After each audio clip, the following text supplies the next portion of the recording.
Welcome to Leverage Women Podcast, where we equip, inspire, and connect women in the leadership that God has called them to.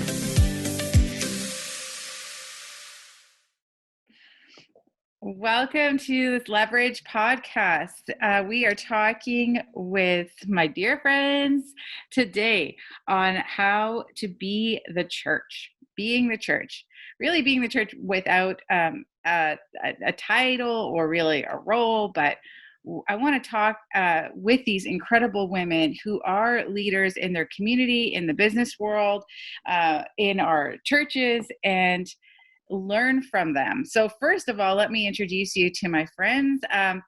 Tell us your name and tell us a little bit about yourself. Marlise, why don't you start us off? Sure. I'm Marlise Kelsey, and I'm a mom. I'm a wife. I've been married for almost 20 years. I have 3 teenage kids, and we've homeschooled for the last 15 years. I've worked in the finance and business sector for the last 15 years as well. So I kind of started when my kids were just babies. And my husband and I have been involved in a volunteer role in the church for a long time, kind of doing different things over the years. But yeah. What are some of those examples? As I know you give it all. You just, yeah. Yeah. I mean, over the years, I've played an administrative role in the 3 or 4 churches we've attended since we've been married. And, when my kids were little, they put me in Sunday school, which is not my strength. We learned that pretty quickly. My husband's amazing with the little kids. I'm not so much. I love them. I love to snuggle them and give them right back. So we learned that that's not really where my skill sets lay. And I ended up, just helping out in an administrative role, leading small groups, and kind of a strategic person. So wherever I can help out in terms of when there's been sort of big vision stretching goals within a church or parachurch organization for fundraising or for launching something new, I've often been a part of those kinds of things. Amazing. And Kim, introduce yourself to us. Hi, everybody. I'm Kim Gladman. I live out in, I don't want to say rural, but small town sort of living between Abbotsford and Chilliwack. My husband and I and our 2 girls love to spend time outside. We've got a little hobby farm. We raise baby doll sheep. We've got chickens and ducks and dogs and all the things. I love living simply. That's my mission these days, is just to simplify life and get back to the basics. And you're also an entrepreneur. Yes, I forgot that part. Big part of your life. Yeah. Yes, I own a clothing company called She Is Clothing. And that's been going for, I want to say we're going on 6 years now. So yeah, that's fun. And what kinds of places or roles have you served in the local church? Lots of volunteering, kids ministry, women's conferences and ministry, greeting teams, different, a true, just volunteer, just wherever you need me, put me. Absolutely. That's so phenomenal. And Kyla, what about you? Introduce yourself to us. Hello, I'm Kyla Thomas. I have been joking lately that I'm a stay-at-home wife without kids. My husband and I have been married for almost 4 years. We live in Abbotsford. And prior to the season of staying home, I'm home because I've been kind of walking through a bit of a difficult season with some medical stuff going on. And while they're trying to figure that out, I've been lucky enough to be home. But prior to that, I was a high-level account executive representing national brands for a company that is a North American company. And prior to that was in the fashion industry. So lots of different experience. Totally. Yes, all in the corporate. Mm-hmm. Yeah, and within the local church, where have you volunteered? 3 different ministries are kind of where my niche is. So just serving on Sundays wherever I'm needed. And then our church also has a local women's team. So I'm part of that team. I focus more on event planning. And then I also help the corporate church in bigger event planning as well. So when there's multiple sites coming together. Incredible. I wanted to talk about how are you noticing people being the church right now in our current situation? And Kim, we're going to start with you. What are some practical examples that you've been seeing folks rise up to just be the church? Because we can't gather in a building. Mm-hmm. And so it's time to actually live this out. And in our loneliness, like when no one's looking, Mm-hmm. we can't serve on the Sunday. It's not the same experience. There's no greeting team. There's no hospitality team. There's none of those teams happening. So how are you noticing people actually rise up and be the church right now? The first thing that I just immediately thought of was standing in line for people at Costco. I can't tell you how many people I've even had offer to me like, hey, do you need anything? Not that we're that far out of town, but just stepping up for our elderly neighbors and our, single moms or people who are still working that just may need an extra hand. So reaching out to people, I think more than ever, it's just important to get on your phone, calling people, texting people, and just asking how people are doing and what you can do for them. Getting in your vehicle, if you have the means, if you've got wheels, get in your vehicle and do those errands for people who maybe can't. Marlise, what about you? What have you seen? Well, I feel really blessed because we live in a pretty neat community. There's a lot of really incredible people who are just reaching out to each other, even within our community. But even just the other day, like we're kind of new to the church we attend now, and we've only been there for a few years. And just the other day, someone from the church, I think they were staff, I don't know, never met the person before, actually reached out and called our family and just to check in and say, how are you doing? And it was really, it brought me to tears, actually. I got really emotional about it. And later with our community group, we talked about it and I got really emotional about it again. And I don't know why I'm getting so emotional about that one little thing, but I think that's really what it comes down to is people are realizing that they need connection more than ever. And I think, 5 or 6 weeks ago, or however many weeks ago it was before all this, we needed it then too, but we were so busy and we were so filling the gap of that need for connection with busyness and things and stuff. And so this has sort of forced everybody, Christian or not Christian, to stop and realize I'm actually lonely. I actually need someone to reach out to me. And so for us, I feel like it's just simply that, like Kim was saying, it's sometimes just simply asking, how are you doing? Is there anything that I can do for you? And then not just stopping there, because a lot of people will say, I'm good, I'm fine, thanks. But then really digging in and just asking a few more questions, like you asked me the other day, and, how are you really? I love that question. I love that question so much because how are you? It has been overused, unfortunately. Mm-hmm. And how are you really? I think maybe right now people can actually stop and think about the answer. So that connection for me is the biggest part. It's just really connecting with people everywhere you're going that you may have overlooked in the past. And Kyla, what about you? What are you noticing? I've been following some of your Instagram things and you've gotten creative yourself, but your friends have been creative too. What kind of practical examples can you give us of how to be the church right now? Yeah, well, I have a real love for baking. So I think that's probably something you've seen, Anne, where I've been leaving some cakes on doorsteps just to really add an oomph. Like, I'm thinking of you, I love you, but I remember you and you're worth the effort. So that and writing cards is something I've always done. I'm a little old school, a little old soul where I like to receive mail that's not bills or advertisements. So I'm finding right now it's been actually really amazing. I sent 5 cards right before Easter, and then the response you get it's just really cool. So it's like you're blessing them, but they're blessing you back by the reaction and just how loved they feel. And those are things I've been doing, but I've been receiving it so much. We're super fortunate on the street we live in, and we're very tight with our neighbors. And like Kim was saying, our one neighbor waited in the Costco line for us and a few others. She took our grocery list. And then later that week, like, I need to go pick up a prescription, so I offer. And I just love that we're all coming together and really offering whatever I'm doing that day. I send a text out. Does anyone else need any of these errands? This is an essential for us, so it's okay that we go out.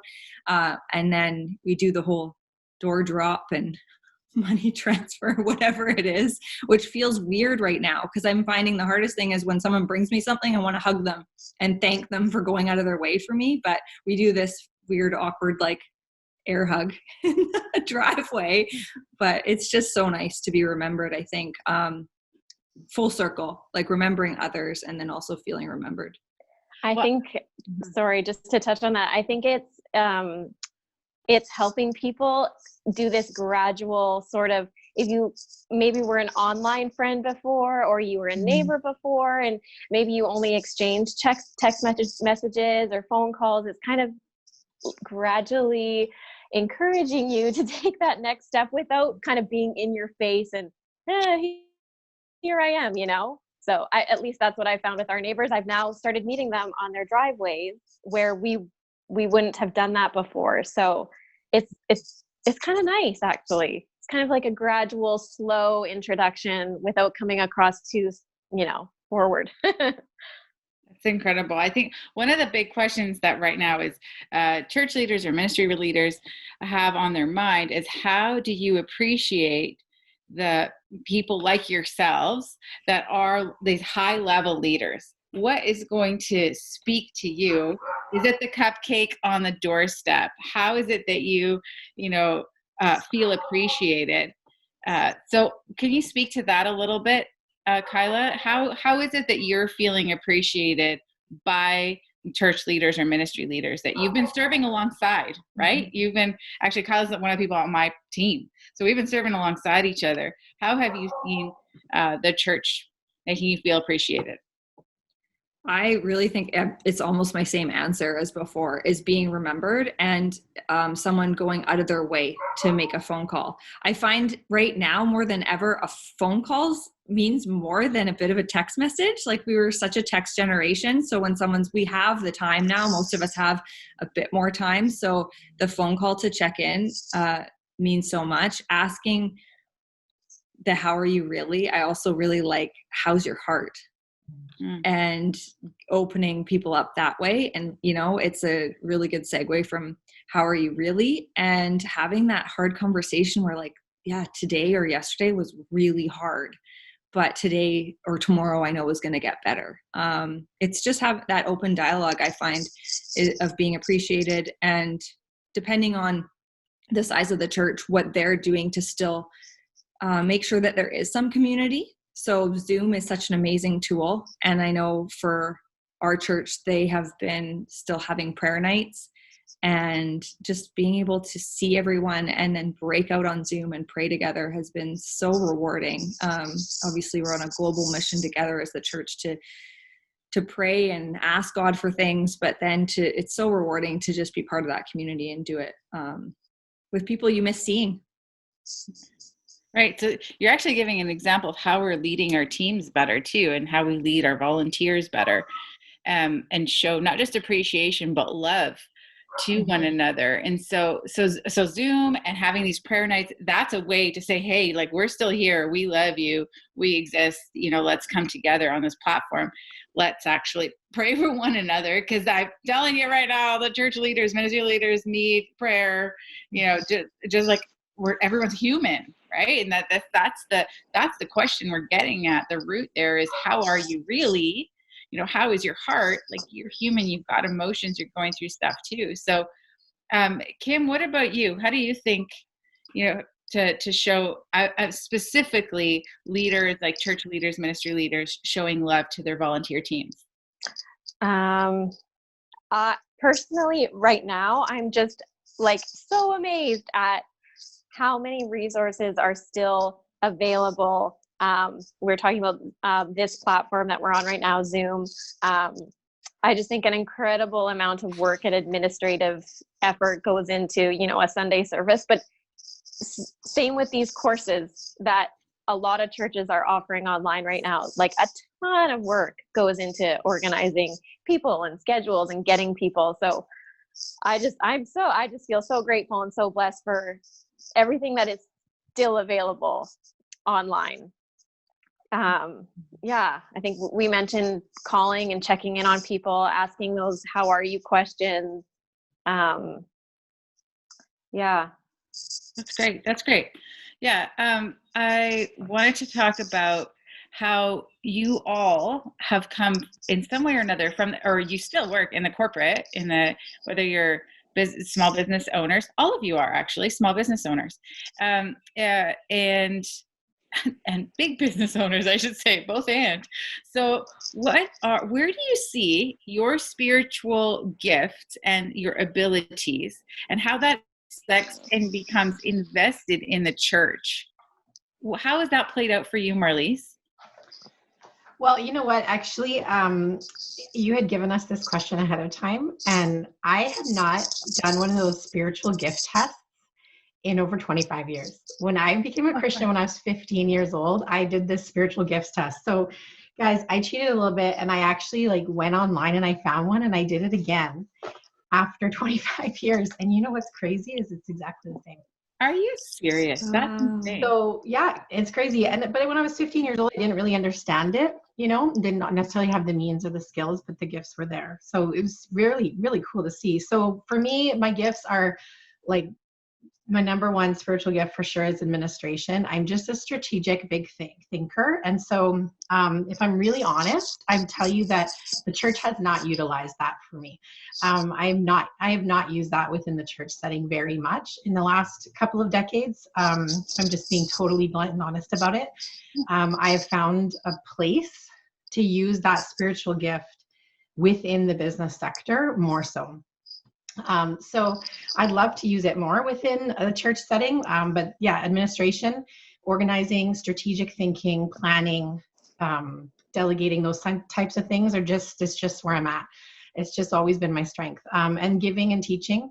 So, yeah, I've been able to be blessed to be given some teaching roles and some, been able to be a part of some larger sort of giving initiatives over the years. And that's been super cool to be able to do that and be involved that way.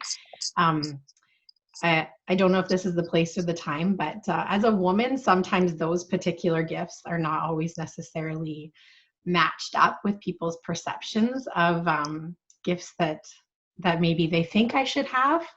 And so, yeah, I've actually struggled, to be really honest with that, in terms of how my gifts can really align with how I'm used within the church. I try though. Great conversation. This is great.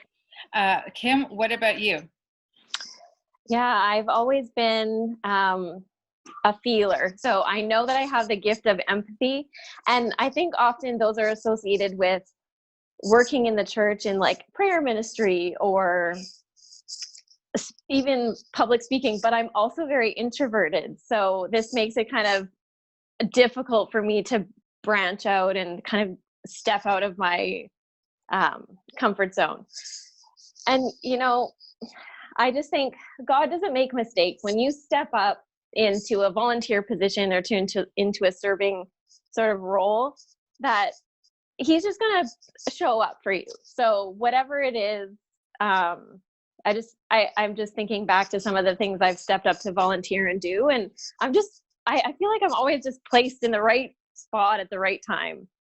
So what was your question again? Just started going out on a roll. So you have this this empathetic spirit for sure. And this mercy gift, you want to help people. That's absolutely. You have also, there's so much creativity that you bring to the table, and talk about how you have extended that to the church too. Oh, wow. Yeah, well, I mean, when you have resources to use, whether they're from your home or in a business sense, or you have connections, I think it's important to, put that into the church and use them. So for me, I've done before, large clothing orders. So graphics designs and printing t-shirts. whatever it is, I think you can, find a way to use it. That's amazing. Mm-hmm. Kyla, what about you? How have you invested your gifts into the church? For me, I do know my top 3 as well. Mine are giving, faith, and helps. And I think when I first became a Christian and started serving at church, it was just use me wherever you need me. And then I started to feel like, okay, they're not using me to the best of my ability. So I actually, Anne mentioned I'm on her team. I knocked her door down. I was like, use me. This is where I think I would be of help. I don't know though. If that works for you, try me out. And so I kind of came alongside her with women's conference team and more of a large scale event planning. And that's really been where I feel like I'm totally being used in what I'm good at, what God kind of helps me see that maybe others have different giftings or similar, but then other assets as well. So I feel really fortunate that I've been serving in a capacity where I really feel like I'm being used, but it took many years to get there, and getting connected and the opportunity to be there, for there to be the kind of right role to be able to step up and fill.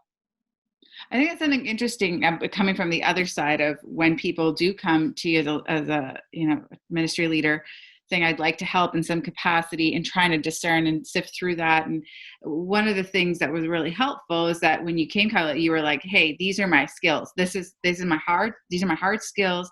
These are my soft skills. These are where my passions are. And sometimes end up working with people through that conversation and going, okay, well, let's talk about your actual skill set. You may think that right now, you want to speak and teach and whatever else, but that's not really what ministry looks like. So 24/7, it's like sitting with people, leaning into their story, all that kind of stuff. Maybe it's taking baby steps, but knowing yourself as the person that's coming to offer, help in that way is really important. And so we walk through this kind of self-reflection to try to figure out, I have a zillion needs as a church leader, but am I going to take the volunteer and plug them into that need? Or am I going to sit down and take the time and listen to their passion? Right. And so the worst part that I think a lot of us have experienced is when you have, these passions, and all of you almost, Kim, are you passionate about kids ministry? Because everybody was saying, I was been in kids ministry for a certain time, but it's not my passion. It's like, yeah, I mean, okay. I'll go there. Okay. So yes, I'll fill the need. Yeah. But we almost say that like passively, like, okay, yeah, I'll fill the need, but it doesn't, whereas those people that love kids ministry are like, yes, oh, love this, they're jacked, right? And God bless those people. Absolutely. I mean, that is, wow, that is a gift. Taking care of our kids, and I too have been in kids ministry. So there is a point where it's like, I'll roll up my sleeves and do anything, right? I'll volunteer with whatever, because you want to advance the kingdom.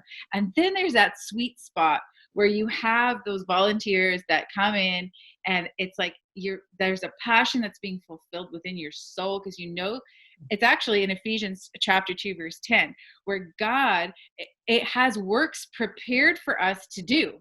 It's biblical. There's something that only Kim can do, that only Marlise can do, that only Kyla can do, that only I can do. And those that are listening, there are works that are only designed for you to complete.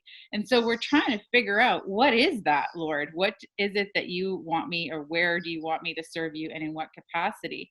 But there is a sweet spot that is, I'm not just filling a need, but I'm actually doing something that I'm passionate about as well. And I'm investing the way that I'm wired into the kingdom of God. And so saying that, we're kind of leading into this question that what is something that church leaders have done wrong? So definitely I have also been guilty of, displacing people in whatever roles. But what are some of your personal experiences that maybe ministry leaders don't see when it comes to serving?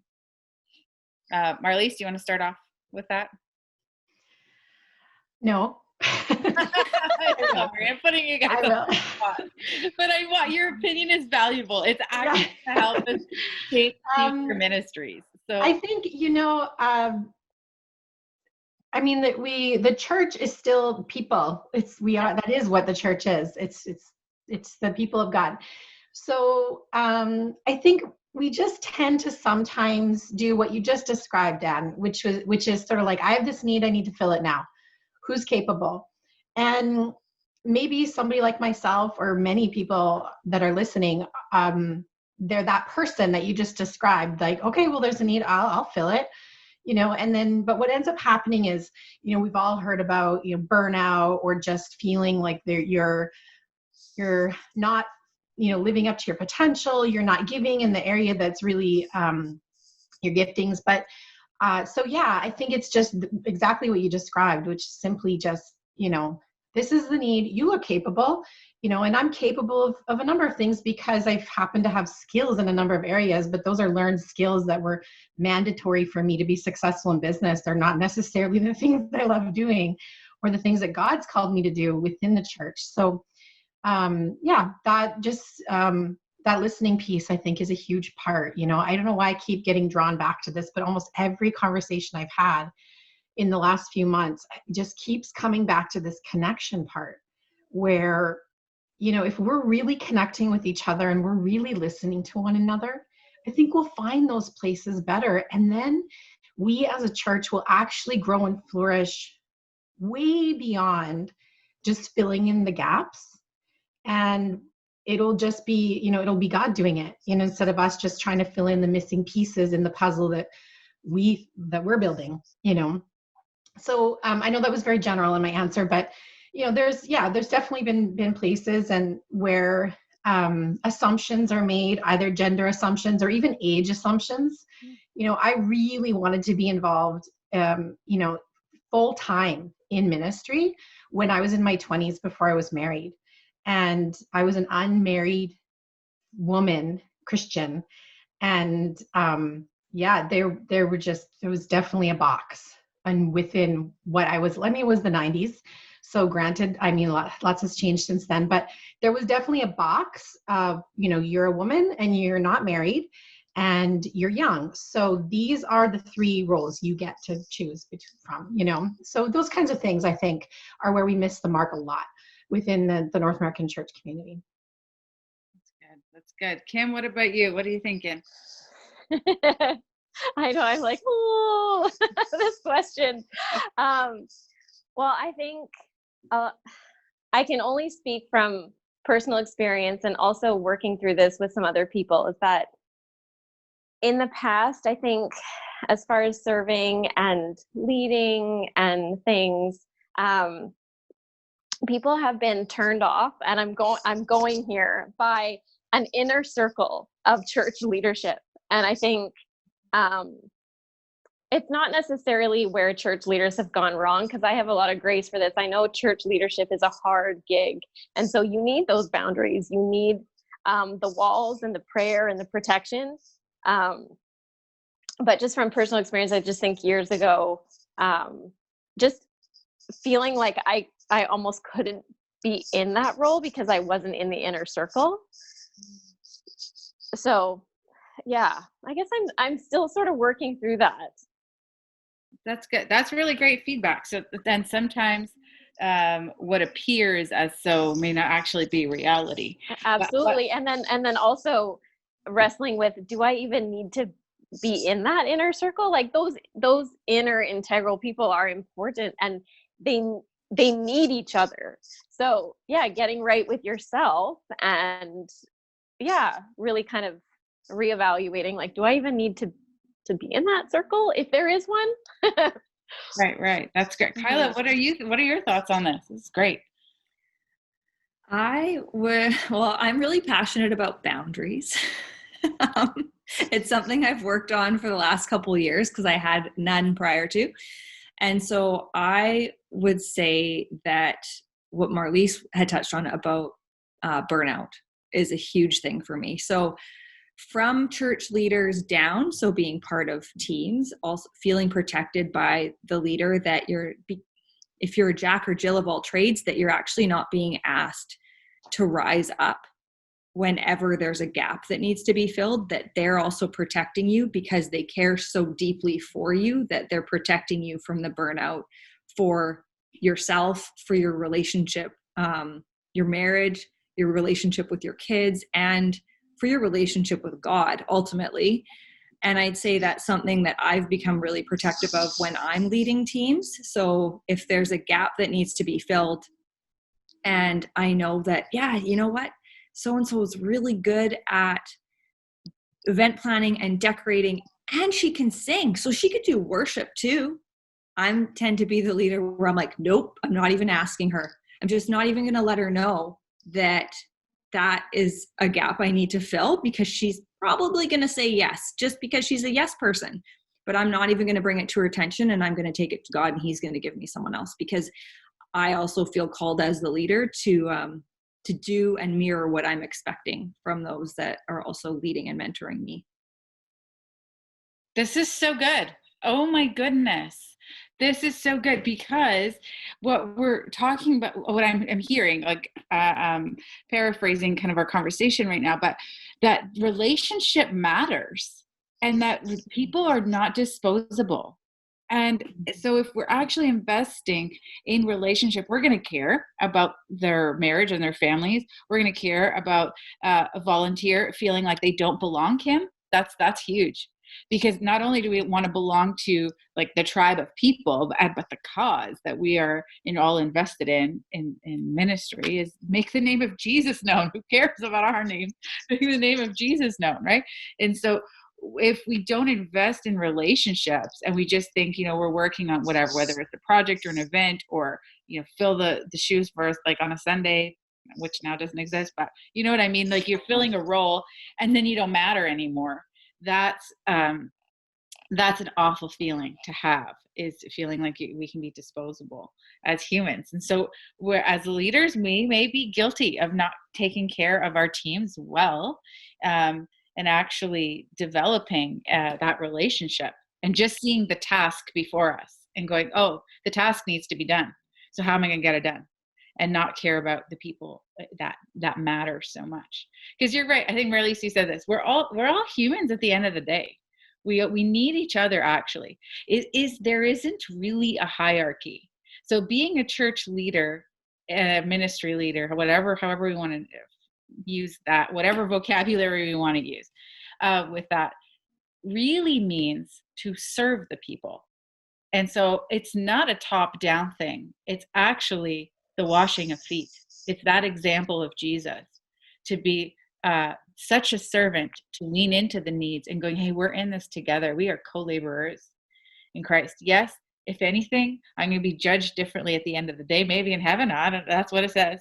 So, okay, let's go. But we're brothers and sisters in Christ. Having that heart position as a leader, I think, and perspective changes things. It changes the way we do life together and how we really get the gospel out there. Any last words of advice for church leaders? If you could sit down with like those people, Kim, those church leaders, and like the eyeball to eyeball, like what would you say to them so that they would be a better reflection of Jesus on this planet? Oh, you guys got hard questions. Sorry, I just threw that one out there. I did not prep you guys. The first part of your question, I just want to sit down with my church leaders and say, good job. Good, thank you, and good job. Second half I have to think about.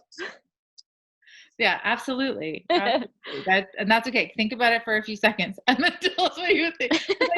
I think it's like genuinely, we want each other to really reflect Christ on this planet. And so a church leader or no church leader, as a follower of Christ, what would make us shine more, bring him forth more on this planet? I believe we're the hands and feet of Christ. We are his eyes, his ears and mouth. We are his representation on this planet. So Kyla, what would you say to your church leaders? If the words of advice. Kyla? I know. Sorry. I'm thinking. I'm here. You can't be silent on him. I know. I know, because I want like just talk to me. Just tell me it. I'll check. You know. Like, Well, you are one of my leaders. But there's so many of us, right? Like there's many. It's such a hard question, Anne, because I really do feel just gratitude and grace for them. Like there's nothing else. Like I find the two in me is like, okay, as I'm loving on others through this current moment that we're going through, how can I love on my pastor? Has anyone remembered them? Right? Like it goes back to everything we're talking about. They're just human too. Everyone's doing their best. And so I don't have constructive criticism. I just have like really love, ultimate love, because they're being so sacrificial with their time in serving their communities, and always, usually you never hear anything but them looking to love others, love their neighbors, love their families. Yeah, it's way more of just a big giant thank you. Mm-hmm. For me, that's why, sorry you got the silence, because I'm like, oh, I don't know. I'm coming up blank. And I think within our current generational situation, it's similar to a frontline worker. It's similar to like an essential worker that is, you know, we're in the lives of other people, like of their families, and tending the needs of a staff, of a team, all of that. I think what you referenced to being a 2 is a reference to the Enneagram.